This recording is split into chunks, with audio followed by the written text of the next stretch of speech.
I look at my upbringing. My dad's restaurant was called Pacino's Pizza. I looked at that and it was integrated. I got to work with my uncle, my aunt, my grandmother in that business. And I think it's a Western idea to think that work and family are separated. Part of my motivation for So Strong was to integrate my family and my business. I had the good fortune too of working with my one of my I-5 brothers, with my younger brother, our other business, Vinny and Medical. We've worked together for 12 years. And the joy that that's brought me, where I'm getting to work and hang out and live life with my brother every day for 12 years, motivated me to say, look, I can go to farmers markets and make bars and inspire my kids and integrate them both. Wow. So I don't think there should be a separation between having a business and family. The business should be a part of the family and it should all be integrated. Welcome to Well Coached, a podcast about how people, sales, profit, and self can transform your business. I'm your host, Chris Weinberg, and I have helped hundreds of entrepreneurs get into their highest productivity zone and become corporate enough to succeed. Let's get into today's episode.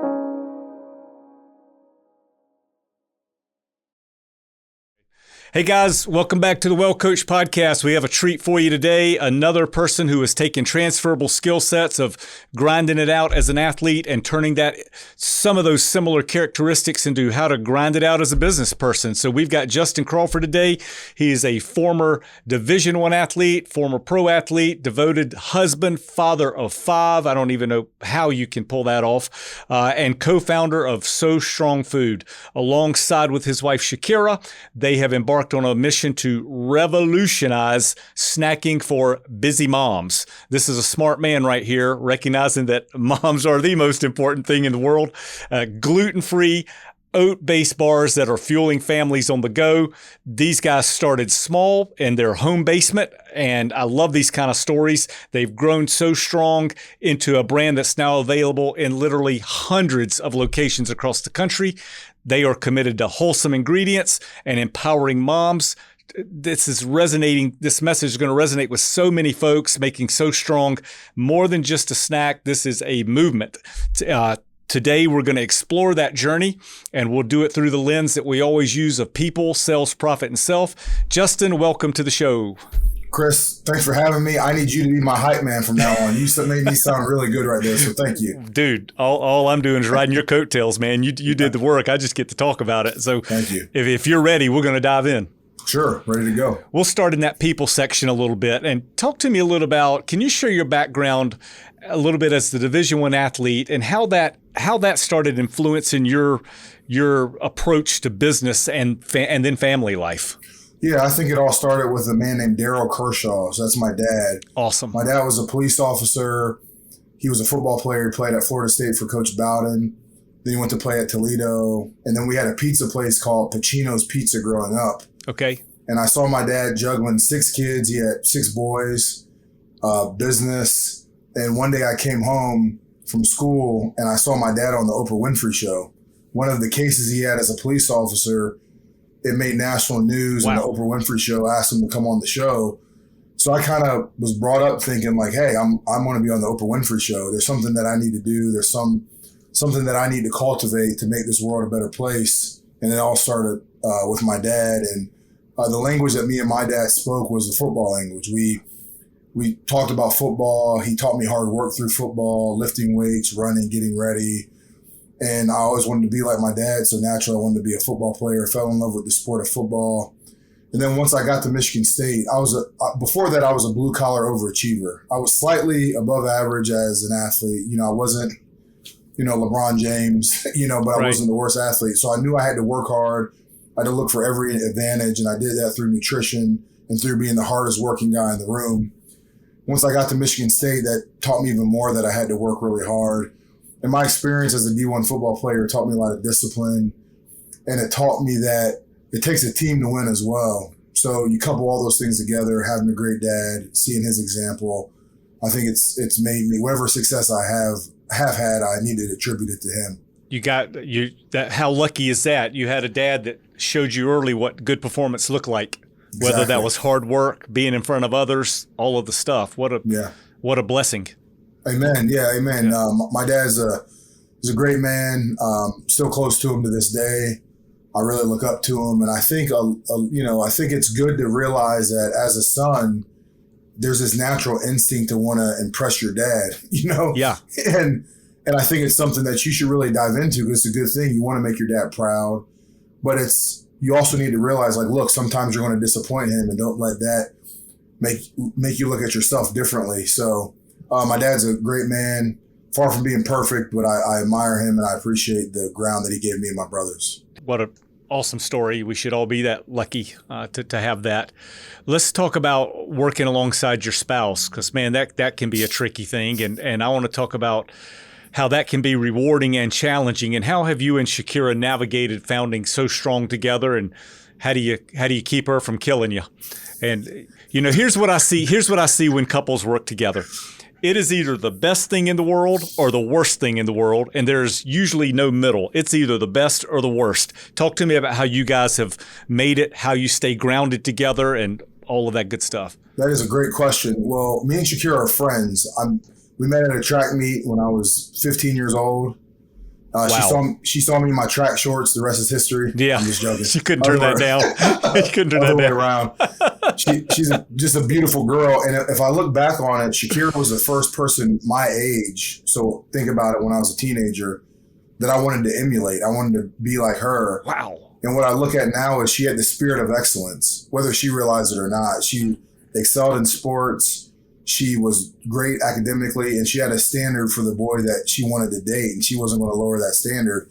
And I saw that, man, I need to step up my game. So constantly, since I was a kid, she's been in my corner trying to make me better. And that's not to say we haven't had our problems as a couple like everybody else has. Yeah. But Chaquerra, she's a caretaker, so she's a nurse by trade. She works at Nationwide Children's Hospital in Columbus, an incredible person. And she's very optimistic, positive, and, what Chaquerra does better than anybody, it's Bobby Knight said the best thing he learned from John Wooden is you don't treat every player the same. Chaquerra can look at a person and discern like what they need, what they don't need. And she's looked at me and realized Justin needs a vision. This is what he thrives off of. I can support him with A, B, and C, whatever that might be, whether it's, dropping off bars when we first started this business, or a word of encouragement, or, hey, you need to sit down and rest. She's been that support for me. So I enjoy working with her, and she lets me do my thing, and she should be the face of the company. And she's the inspiration for it all, really, seeing her as a mom. That's so good. The lessons there, team. We talk a lot about the phrase, nothing is so unequal as the equal treatment of unequals. And you just mentioned that she sees people for who they are and adjust her behavior accordingly to serve. It sounds like she's got a service mentality. And then the other thing I do on here is joke to people that if they don't have another significant other in their life and they are looking for one, go find a nurse, because they're caretakers. They're caretakers. And that usually translates into the home environment as well. And I mean, you literally, thank you. You just knocked two of my things out of the park for me. So yeah, it's right. She those Nationwide Children's Hospital in Columbus is world renowned, and they do a great job. And I don't think those nurses get enough credit because, some of I don't want to make anybody sad here, but some of the cases they see, these children do not deserve to be in this position. Right. And while the rest of us are out, making money, having a good time, doing whatever, they're in there really servicing these patients and not getting paid enough. Wow. So I agree with you. Nurses are caretakers, and I love being married to one. It sounds like you're doing a lot of things right, man. And I love the part that you said, hey, man, it's not all rosy. Every relationship goes through ups and downs. But if you've got a North Star together, you get through those kind of things, and which also becomes a great model for people around you to show that, yes, we go through tough times, but we come out the other end of it. Amen. Yeah. I would say, to your point, Chris, me and Chaquerra are friends. Yep. Friends, you got to realize you're going to disagree, and you want what's best for the other person.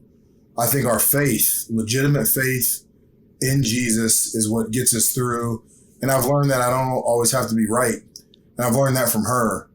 Yeah. And then allowing the other person to have space to grow, So she's a great wife, and I just can't believe we have a daughter that's 15 right now. Awesome. And I can't believe that I met my wife when I was 15, and we've been together ever since. So That is crazy. Isn't that crazy? Looking back on that, I mean, that's amazing. Let's stick on the family thing for a minute. You've got these 5 kids. How are you balancing the demands of your growing business with family responsibilities? Because that's a thing for entrepreneurs. Oftentimes, I'll see they'll fall in love with one or the other, and sometimes they'll fall in love with the business so much that the family gets pushed to the background. I suspect that's not the case with you. How are you keeping those things in balance? Yeah, well, great question. I look at my upbringing. My dad's restaurant was called Pacino's Pizza. Funny story, he called it Pacino's because he wanted everybody to think we were Italian. He had a bunch of black people running the restaurant called Pacino's.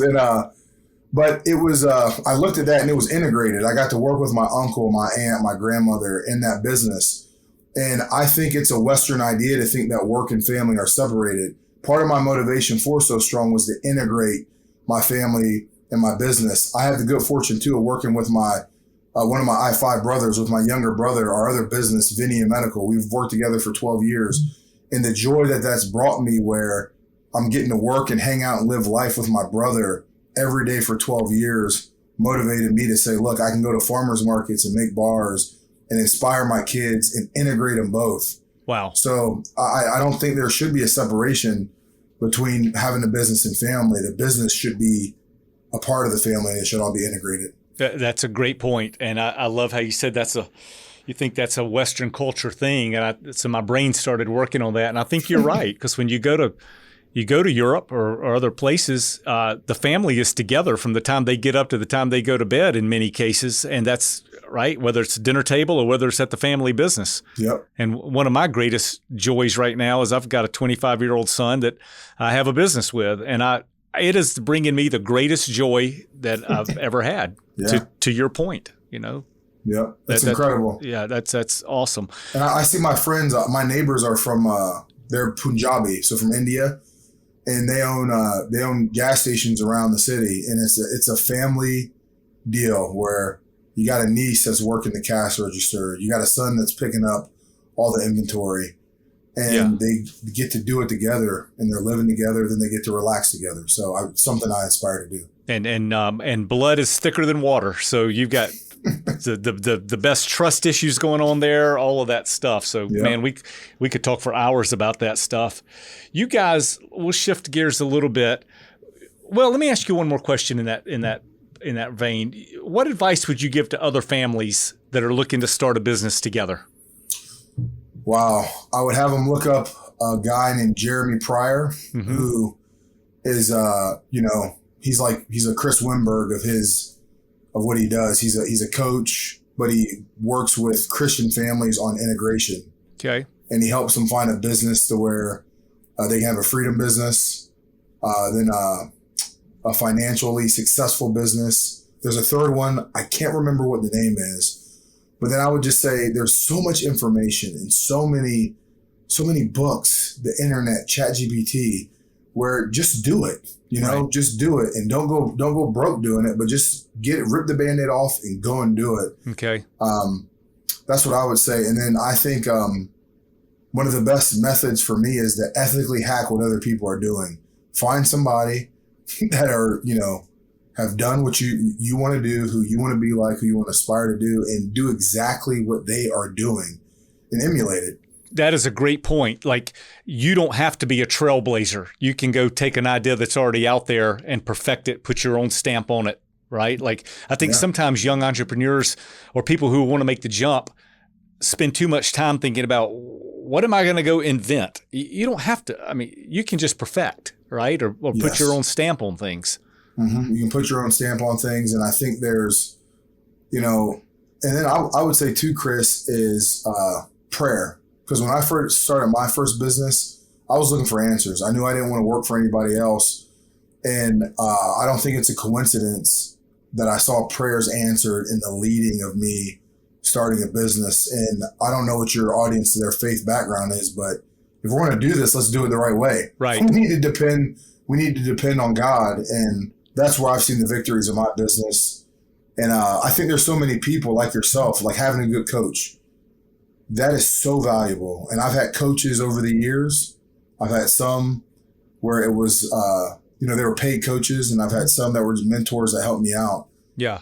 It's good to have a coach, and not, thank you for the plug, but a good disinterested party who can see the lens a little bit differently. And you're what I love about doing business with athletes or folks that have had an athletic background, you guys are used to being coached, right? So it's sometimes young entrepreneurs think, they see that as a slight or something, right? Like I don't need that or whatever. But man, the best performers in the world, and athletes are a great example of that. You guys are used to being coached nonstop. And that translates, that is a massively transferable skill set into business. And thank you for bringing that up. Of course, used to being coached. You're right. Hey team, are you looking to elevate your golf game year-round? Nashville City Golf, located within the Nashville City Club at 200 2nd Avenue South, offers a premier indoor golfing experience right in the heart of downtown. With over 350 real-world courses available on state-of-the-art TrackMan.io simulators, you can challenge yourself on some of the world's most renowned fairways without leaving the city. Whether you're a seasoned golfer or just starting out, our facility caters to all skill levels. Features of the club include TrackMan.io performance tracking, an adjustable swing stage, indoor putting, and great upscale lounge and food and beverage, as well as PGA instruction right on site. Nashville City Golf isn't just about swinging a club, it's about experiencing a revolution in golf practice and entertainment. Our cutting-edge features elevate your game and create an unforgettable experience. We offer flexible membership options to suit your needs, as well as booking for individual sessions. Ready to tee off? Visit NashvilleCityGolf.com to learn more about memberships, book a session, or schedule a lesson with one of our PGA instructors. Elevate your game at Nashville City Golf, where the best of golf meets the best of Nashville.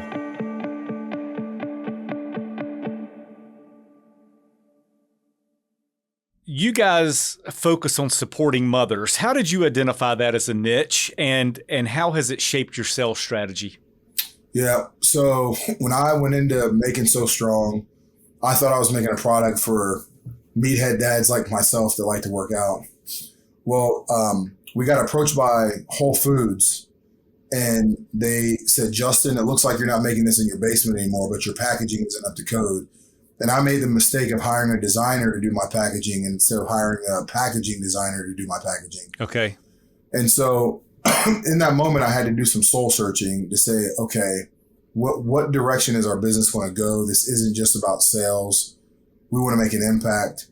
And Donald Miller, who I think lives in Nashville, his book, Building a Story Brand, if you sell to everybody, you're not selling to anybody. And I looked at the information. It was mostly my wife and her friends that were eating the bar, or it was gyms where there were parents at. I looked at my wife. She's a great athlete, way better athlete than me. And I realized that being a mom is the toughest sport in the world. You know, like I've seen my wife play basketball, do track, but being a mom is another level. You're pushing this baby out. And so I realized with that, moms need support. The moms are doing most of the grocery shopping. And moms are supporting everybody else who is supporting moms. Well, we are. So Strong is. So those were three of the factors. I was just saying Donald Miller, looking at the data and realizing that we wanted to have a mission that was bigger than just making money. And also, too, talking about ethically hacking people. When you look at Nike in the 1980s, if you would have thought they were crazy for selling basketball shoes, it was like they sold to very intense marathon runners and long distance runners. Once they figured out that niche, they were able to expand, and now they're the number one basketball shoe probably in the world. They have been for the past 30 years. So trying to look at what they're doing and saying, okay, our marathon runners want to be moms. And if we get that right, if we support and serve as moms good enough, then we can expand into other products. Okay. You guys started in the basement, and now you're in hundreds of stores. What were some of the key milestones along the way? It's a great question. So yeah, we started in the basement with a hamburger press. I would say one of the big milestones was selling to the New England Patriots. Sent product off to my friend. The Patriots started buying them. I would say number two was getting our the trademark for So Strong. Okay. And for Mom on a Mission. That was a big deal for us. They were able to get that trademark. And then getting into Giant Eagle Market District. Okay. That gave us some real legitimacy. that were in a, huge big box retailer store, regional store. And then getting investors, having people that see what we're doing and being able to being willing to invest money in our business. How did you decide when to start taking on investors, and what was the purpose other than we need some money? Like, how did you go about putting those kind of people together? Well, people approached me when I started the business that they wanted to invest in the company. And I know Dave Ramsey has a quote. He said, the only ship that always sinks is partnerships. And it was, wow, I don't want any partners. It seemed like, look, I need to get out of using my own money, and I want to run this like a big business. Okay. To be completely transparent with you, Chris, I wish I wouldn't have taken on money, because with that comes stress, right, and the pressure to grow. Mm-hmm. So if I could go back a year and a half ago, I probably would have said, you know what, Justin, pump the brakes. Let's grow slow. Yeah. And it's tricky. It's tricky. Yeah. It's tricky. So I have a friend, for example, he has a huge business. And he was he felt pressure to take on money early on, and he never did. And he's been in the business probably 11 or 12 years now. Hasn't taken a dime from anybody. He owns 100% of the company, and I think this company could sell for a couple $100 million a year eventually. Good for him. He waited it out. Yeah. He waited it out, and he grinded, spent his own money. So yeah, we're in a good position, but to be totally transparent, I wish we would have pumped the brakes and probably not have taken money, because you feel the pressure. You feel the pressure for sure. What is y'all's, golly, man, when you look back on when you started in that basement with the hamburger press and you see the success you're having now, you and Chaquerra must be so proud of what you've accomplished. How do you guys market the product now? How do you go find your distribution channels? Yep. So distribution. So retail in itself it's a bear. It's a bear, man. It's a big bear. It's hard to deal with. And I would say that we, just because we're in the business, we have distributors approach us. We had a really good distributor, Derek Burns, that believed in our vision so much. He worked with us for minimal payment. And what I would say is, if you write a book or you have a product, whatever it is, give it away to people before you start selling it. Because you can tell by people's eyebrows whether they like it or not. Right. Or if they come back asking like, hey, how can I get more of this? Then you know you have something that works. So the best thing for me, the best feedback that I get is when somebody asks to invest in the business, or they ask where they can find the product or for more product, or they ask if they can distribute it, because I know that we're doing something right, whether it's with our story or packaging or a product. So that's how people find us. They find us now. That's so good. Where do you manufacture? Is it in Ohio? Are you there? Or where are you manufacturing the product? So we manufacture our bites in Michigan. Okay. And then our bars, we make them here in Columbus, Ohio, at a place called Ebon's Bakehouse. Okay. Even that sounds delicious. It is. It's really good. Check out Ebon's products. They're all gluten-free. But when I started this, I had just recently learned what a co-packer is. A co-packer is a third party that makes your products for you. And they've been great to work with. And anybody that has a physical product that they're trying to make, a co-packing relationship is like having a husband and a wife. Right. It's like you got to be really close to this person, or it's not going to work. And they've been great with R&D, and the same with the GFB who makes our bites. Okay. And I would say, like, for your audience, the skill is and I can tell you, like, our master at it, Chris, but if you can build relationships with people and show them that you care and that it's not a business transaction, that has been the most success that has given me, opened up more doors than anything else in my business career, is really just treating people right and building a relationship with them. Listen, thank you for that, for Justin. And guys and gals out there listening, we stay in those lanes of people, sales, profit, self. And we often talk about, of those four, what is the most important one? It is the people. It is who's around me and how am I landing with other folks? Because at the end of the day, people want to do business with people they like and trust and enjoy. And so thank you for walking right into one of our core principles here. Yep, no doubt.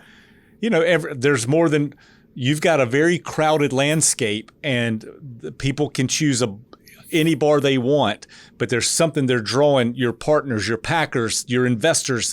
You're creating a magnet that people go, we like Justin and Chaquerra. We're going in this direction. Thanks. That's pretty amazing. Talk to me about the challenges in the health food market and how are you overcoming them? You've got a competitive landscape. It is the flavor of the day, no pun intended, but you've got competitors. How are you navigating that? Yeah, that's another great question. So the problem in the health food space, I think the problem with health in itself, with the CPG space, so consumer packaged goods, is everybody wants to make a buck. Everybody, it's all about the money. And the food that nourished us growing up, and you grew up in North Carolina, so I know you've been eating pretty well your whole life, is that... Too much most of the time. Yeah, me too, is that my grandmother wasn't making food for money. She was making it to nourish us. And right. I think that's what food needs to get back to. Can we trust Whole Foods that's owned by Amazon, the biggest wasteful, closest margin company in the entire world? Everybody's in it for the money. So, but what's the alternative? That's how we're raised. That's how our industry is. And I think just how interacting with people know your intention. They can sense it, whether they realize it or not. Our intention is really to sow strong seeds into our community through better food. Okay. So that's where we give a differentiator, and we're here to support moms. And our margins aren't very big at all. And I don't want to be a part of the Facebook ads and the algorithm. We want to work through channels like this, Chris, where we get one-on-one with people that have small enough audiences where we say, look, we want to support people that want to make themselves better. We want to support moms that want to make themselves better. So the problem is, if you look at the cost, the overall cost of food, I know inflation's a problem, but the distributor takes 35%. The retailer has their markup. Then you look at shipping.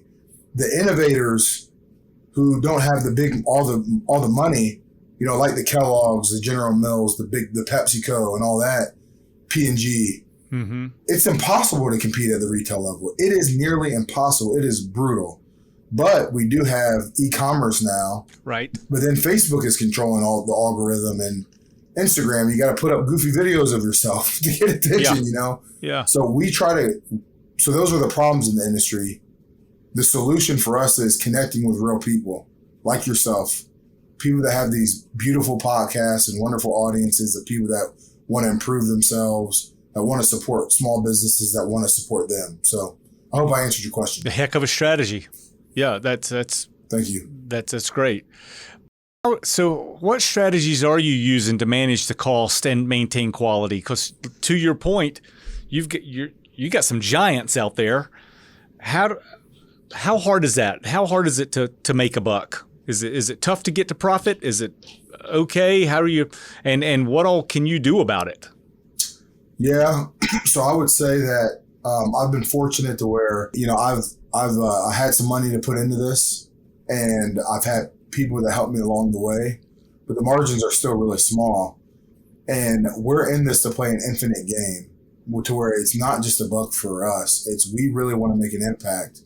Number one, for moms, and number two, for me, is I want my kids to say, hey, daddy didn't stop just because he had hard times. He had a vision that was filled with love of impacting the community, and that's how he became profitable. Because there's a coaching term that I might butcher, but people don't care how much you know until they know how much you care. Mm-hmm. And really, I think people want authenticity. They want to know people care about them. When people bought Apple computers, they really felt heard by Apple. And we want moms everywhere to know that we hear them, what they're saying. So we do really small batches.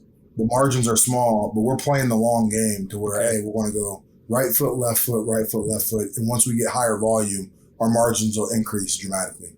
Okay. How did you decide moms is where it's at? Because that is such a unique thing for you, because most of these bars out there are either gender neutral or going after guys. Yeah. And, you got the coolest niche. I mean, how did that brainstorm hit you? Was that Chaquerra's idea or your idea? It was my idea that I ethically hacked from somebody else, a friend of mine. He had a software company where they made software for psychologists. Okay. He looked at the data and saw that it was mostly pediatric doctors' offices that were using the software. And he changed one word and said the best software for pediatric psychologists. And from there, they differentiated themselves because words sell things. And then Donald Miller, it's like, can you look at this bar and pass the caveman test? Like, what does it do for me? Who's it for? How do I buy it? And then I looked at, wow, moms are buying this. Mm-hmm. Our branding is for moms. And it was my wife and her friends. And if there's any group that we can support, the superheroes of our society are moms. And not even women that don't have children are still moms of the community. Right. You look at nuns, they're called mothers and they don't have their own kids. Mm-hmm. And so we're all called in some way to father or to mother. So we want to support women. And me having 5 daughters, I got 5 daughters, Chris. It's like, hey, how can we support this next generation? So, and then like you said, we're in a crowded space. We want to call out who we're going after. And that is moms. You're a wise man. Thanks, man. Hey, and you know what? I'll say this. I think every company could look at their books and say, like,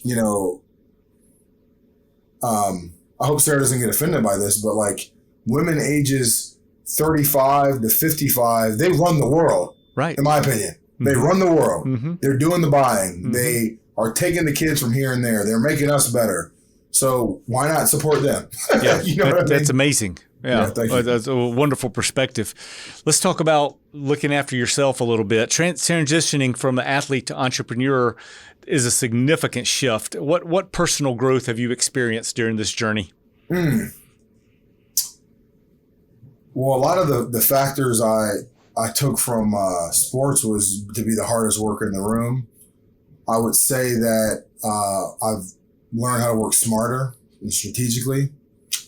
I've learned how to rest. I've learned that I'm better when I sleep, when I eat right. But it was a hard transition for me, Chris, because I wanted to play football.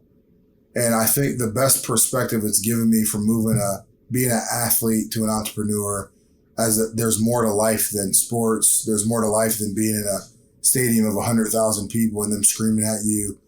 And if you stop playing that sport and you go off of the edge into a dark place, that's okay. That's part of the journey. But if you stay there, there's something broken within you. Mm-hmm. So where there's more to life. And I think that's the maturity that I reached too. Because when I stopped playing sports, it was very difficult. Yeah. That's all I knew. Right. So yeah, I would say that's the biggest factor, realizing there's more to life than sports. But then that life is the toughest sport in the world. Yeah. And that we're all playing for a trophy, but it's not on the SEC network or whatever. And that's okay. We're doing it for an audience of one. Yeah. That's all of good lessons there. And you started with the hard work thing. And I think not all of them, but a lot of this younger generation, they want this instant gratification kind of deal. And without putting in the grind and the hard work. And one thing I appreciate about successful athletes, all you guys know is hard work. Like you learn it from a very early age. So transitioning that to your next life is a no-brainer. And then your part about, hey man, everybody hits dark days. You have something that you've been tied to your entire life. That season comes to an end. Yeah, you might have to sit in darkness for a second, but eventually you bootstrap it up and start finding your route in a different direction. Your first chapter is never going to be your last chapter, right? Amen. Yep, and it can get better. That's right. One thing about what I would say now is like on social media, where there's a quote where champions are built on 1,000 invisible mornings. Mm-hmm. And the problem that I see with all people, it's like, you work hard and you're bragging about it, or it's like nothing's secret anymore. Like I'm doing squats and getting ready, but I'm filming it. It's like, right. That's not how you win. Right. Do things in secret. And I told my daughter, which I'll pump her up, she jumped 16.8 as a freshman in long jump. Yeah. And what's her name? Her name's Nia Kershaw. Let's go, Nia Kershaw. Let's go, Nia Kershaw. Yeah. I was fired up. And But I told her, like, look, let other people sing your praises. Like, you don't have to post this on social media. Let other people find you, and that's the best validation you can get. Right. And the issue I see now is, of course, people should be grateful for their performances and parents and all that. But it used to be if you did well, somebody else was going to put you in the newspaper. Right. If you do well now, it's like, look at what I did. And I think there's something dangerous about that. And I still need to work through it, but it just cuts something off in the process personally. I think you're absolutely right. Yeah. And it's hard to exactly define it. That's one of those things I bet we're going to be defining in 20 years from now. We'll look back and go, here's what that was, right? Yep. Here's what that did. Your faith appears to be a pretty big guiding force for you. How has it influenced your decision and your resilience as an entrepreneur? Yeah, my faith is very important to me. I grew up kind of going to church. When I was 17, my life was radically changed by Jesus. But then I was kind of going through the motions, to be totally honest with you. And then once I realized, Chris, like the power of the resurrection in that, okay, if this is true, it should change everything. And it's our job as believers, as I'm a believer, that we should bring beauty into the world. And that is ushering in God's kingdom. So whether you're a pastor or an athlete or a teacher or an entrepreneur or a coach, whatever it is, how can you bring beauty to the world to glorify God? And I think if you're a Christian, you should be in excellence in everything. You should be the hardest worker in the room, have the most beautiful pictures, be the best student. And it's because we represent the King. That's what it is. Mm-hmm. And so in all that we do, we're representing the King. And that's what we've tried to do with the businesses, from our branding to marketing to the products, is do everything in excellence. Because because of who we are, but because of whose we are, who we belong to. So yeah, that's what I think it should. If you're a believer, it should infiltrate every area of your life, and it has for me. Yeah. Beautiful. How do you and Chaquerra separate duties inside the business and at home? Who's in charge of what? I don't really do a good job of that, man. she does a lot better than me. It's been a crazy 3 weeks with work. And if you saw the inside of my car right now, you'd be like, man, are you okay? Dude, let me tell you what happened to me last week. Yeah, my wife said, I'm so tired of getting in your car. And next week, we're changing keys. I'm going to get it detailed. She said, I'm not getting in this car anymore. So I feel you, man. I'm living that journey. Yeah. I'm glad. That makes me feel better that you said that. See? Yeah. I wish they would show pictures like that on Instagram. Maybe I should show that. Like, look at my car right now. This is what I'm going through. Right. Because it's been so crazy. But, I'm being serious. Chaquerra and I, just by the grace of God and because of her, we work well together as a team. And if I can tell she's tired, then I'll cook dinner or take the kids away. And I think if she knows I have a busy day, she'll handle everything. And it's just this kind of dance that we work through. And we know that when we're getting mad at each other or whatever, we need to sit down and talk. When it comes to duties, and I'm still getting better than that. I'm a work in progress. That's what I say. Man, you sound like a smart guy that's going to be married forever. You and Chaquerra have the beauty and benefit of a long-term relationship. And nothing can replace that. You can't speed long-term relationships up. And you guys have been through so many highs and lows, and you just keep sticking it out, that I'm sure at this point, like you said, you can sense when you need to be the guy at making the dinner, or she can sense when she needs to take care of your car or whatever. Yeah. And that's the one thing in business you cannot speed up, is long-term relationship. And you are so lucky. You married right? I mean, you married right? No doubt about it.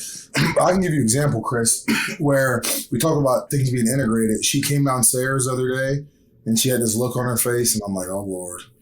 And I used to not do this. Really, I used to just go about my day. It's like, okay, don't have that much to do right now. I took the kids and I took them to the park, and I got her lunch. And next thing I know, I got a call, and she said, hey, are you guys going to come home? I'm like, yeah, we're going to come home eventually. And she's like, well, you didn't have to take the kids. I was just frustrated because this, and this. And I go home, the whole house is clean. She's in a good mood. It's like, wow. When I used to think that to impress my wife, I had to like have my shirt off and look cool. Right. It's like just take the kids. Right. And listen to her. So yeah, that's where I'm at. Yeah. Sounds like your parents didn't raise a dummy. Oh, man. I've done some pretty dumb things too. Man, I really am appreciative of you sharing your journey with us today. Your dedication to the family, to the faith, and creating a positive impact through So Strong it's a pretty commendable thing you got going on there. And I don't know you very well, but I'm proud of you anyway. And that's pretty strong. For everybody out here listening, how do they learn more about you? They go to So Strong Food. How do people help support the mission? Yeah, well, before I answer that, Chris, I just want to say I appreciate you saying that. You just made my day. And I can tell what type of man you are, that you're connected with Justin Crawford. I can tell your character. So that means a lot coming from you. So thank you so much. Well, I appreciate that. Yeah, and if anybody wants to find out about us, go to sostrongfood.com. You can go on Instagram. My profile is Justin Kershaw's with an S, so Justin Kershaw with an S.